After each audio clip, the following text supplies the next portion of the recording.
There's one other thing that you can use to start seeds in, and that is what I call a clamshell. There's a lot of different things that come in clamshells in the vegetable section of your grocery store. This is a lettuce clamshell. It had spring mix in it. This is great. You can put soil in the bottom, and again, you have your top to keep the moisture in. You can plant the seeds right in here, and you can this is great. And then you can just start your seeds in here. Some people use this year round, and they just keep it in their windowsill. They grow lettuce seed in here. The lettuce comes up, they trim it off, or any kind of seed mix, spinach, trim it off, use it for salad. It comes up again, and you could just keep this same thing in your window year round.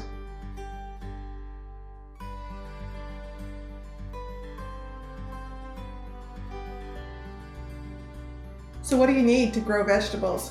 You need the light, you need the soil, you need water, and we'll talk a little bit now about the kind of soil that you need to start seeds. You can start seeds indoors or outdoors, and we're going to talk about dates in a minute as to when you should start things. But if you're starting seeds indoors, it's best to use a soilless mix. Seeds don't like to be in heavy soil when they're starting. They're very fragile, and you need very kind of a light soil. A lot of people buy seed starting mix from the store, and I have some here. This is organic seed starting soilless mix. Here's the thing. Most soilless mixes for seed starting are made out of peat or have a lot of peat in them. Peat is not sustainable. It takes up to 1,000 years for a peat bog to form. And where peat comes from is peat bogs, and people go in there and they cut slices out of that peat bog and they dry it out, and that's what's sold in stores.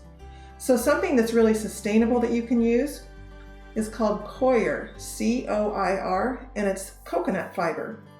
And it's more sustainable because coconut palms grow pretty quickly, and the fiber inside of coconuts is very similar. It's very light, and you mix that in with other kinds of soil, and then that makes a great soilless mix. It's also pretty cheap. You can also buy it just on the internet. You can buy it in some big box stores as well. If you don't have access to that, and you just have to use soil from maybe just outside, try to mix it in with some compost if you can. Try to lighten up that soil any way you can.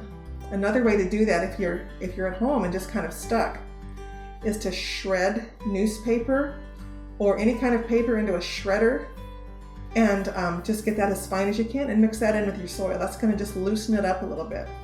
So that's the kind of soil you need to start with. And so kind of loose soil, not heavy.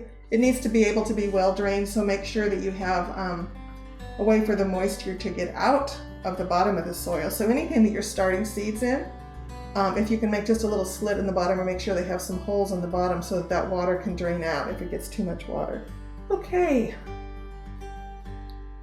let's talk about what kind of seeds you're going to start. Some seeds are tiny, some seeds are bigger. If you think about a pea or a bean, those are bigger seeds. Remember I said a minute ago that the smaller the seed, the more it's likely to actually need light to germinate. Most seeds don't need light. They can be in a dark place like an egg carton to germinate. How deep should you plant seeds? The typical formula is to plant a seed twice as deep as it is big. So if you have a little tiny speck of a seed that's the size of a speck of pepper, you're pretty much just going to lay that right on top of the soil and not even put any soil over the top of it. If you have something that's the size of a pea, you're going to plant that about 2 peas depth worth down. So you'd plant a pea about this deep.